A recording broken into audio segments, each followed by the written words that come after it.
আপনার স্ত্রী যদি বেপরদার মতন বাজারে যায়, ওই আপনার মেয়েটা বেপরদার মতন বাজারে যাবে না? যাবে না?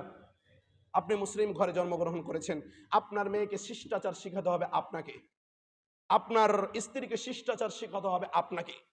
ইসলামিক মাইন্ডে আপনার স্ত্রীকে, আপনার মেয়েকে নিয়ে আসবেন ইনশাল্লাহ। এই যে ইনশাল্লাহ বলছেন না, ইনশাল্লাহ। আল্লাহ কবুল করেন, বলেন আল্লাহুম্মা আমিন।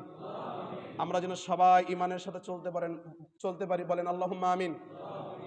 আমরা যত অন্যায় করেছি, যত ভুল করেছি, যত গুনাহ করেছি, আল্লাহ যেন মাফ করে দেয়, বলেন আল্লাহুম্মা আমিন। যে সমস্ত মা ও বোনেরা স্বামীদের প্রতি দায়িত্ববান নয়, আল্লাহ যেন সকল মা বোনদেরকে দায়িত্ববান বানিয়ে দেয়, বলেন আল্লাহুম্মা আমিন। আপনার স্ত্রী যদি বেপরদার মতন বাজারে যায়, ওই আপনার মেয়েটা বেপরদার মতন বাজারে যাবে না? যাবে না?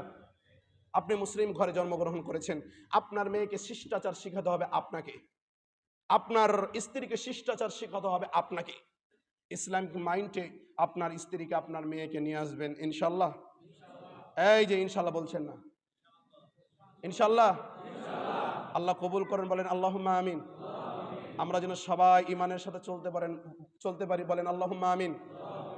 আমরা যত অন্যায় করেছি, যত ভুল করেছি, যত গুনাহ করেছি, আল্লাহ যেন মাফ করে দেয়, বলেন আল্লাহুম্মা আমিন। যে সমস্ত মা ও বোনেরা স্বামীদের প্রতি দায়িত্ববান নয়, আল্লাহ যেন সকল মা বোনদেরকে দায়িত্ববান বানিয়ে দেয়, বলেন আল্লাহুম্মা আমিন।